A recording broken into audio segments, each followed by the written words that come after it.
Première visite officielle du haut-commissaire de la République, Eric Spitz, au Tuamotu, Gambier. Avant de rencontrer les habitants pour aborder sans filtre le nucléaire, il a fait le tour des projets en cours à Rikitea, soutenus financièrement par l'État.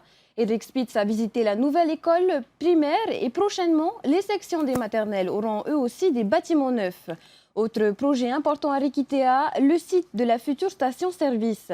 Actuellement, la population stocke chez elle le carburant, mais pour des raisons de sécurité, cela ne sera plus possible. Et en toile de fond de cette première visite, le nucléaire. Après la réunion de la commission d'information auprès des anciens sites d'expérimentation, le haut-commissaire est allé à la rencontre de la population à Mangareva et Tureia. Indemnisation, suivi géomécanique de Moruroa, surveillance radiologique. Eric Spitz a rappelé les engagements du président Emmanuel Macron. Sur ces îles, le regard se tourne vers l'avenir, mais la blessure de la période des essais n'est pas guérie. Un reportage signé Thomas Chabrol. Les parts d'ombre et de lumière des essais nucléaires sont au cœur des discussions engagées par le haut-commissaire. Sans filtre, l'État répond aux habitants de Mangareva. Le discours se veut rassurant. Vidéos et modélisation à l'appui, les données scientifiques sur le suivi des anciens sites d'essais sont vulgarisées en français et en tahitien. Les efforts de transparence sont salués, mais la cicatrice n'est pas pour autant fermée.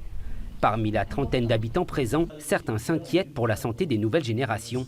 Le Polynésien a dans son ADN ce désir, certes d'aller de l'avant, mais surtout de ne pas oublier ce qui s'est passé dans le passé. Il y a comme une omerta qui plane au-dessus du sujet finalement. Mais voilà, moi je m'aperçois que année après année, les langues se délient, les gens parlent, témoignent, et puis c'est mieux, c'est ce qu'il faut faire. Ça ne m'a pas convaincu parce que je vois que même chez nous, ici à Rikitea, il y a des personnes, des victimes qui sont décédées, mais ils ont eu leurs enfants ont le cancer aussi. 56 ans après le premier tir dans le ciel des Tuamotu Gambier, la relation de confiance entre l'État et la population n'est pas totalement rétablie. Le ministère des Armées s'apprête à éditer un ouvrage avec des archives déclassifiées.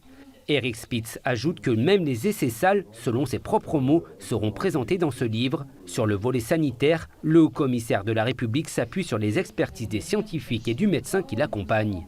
Il y a des études de cohorte qui ont été faites sur les victimes de Nagasaki et d'Hiroshima. Et là, on parle de centaines, voire de millions de personnes. Pour l'instant, elles n'ont pas démontré de transmission transgénérationnelle. Elles se poursuivent. Le poids de cette période des essais, il pèse encore plus sur le petit atoll isolé de Tureia. Ici, la méfiance envers l'État est palpable.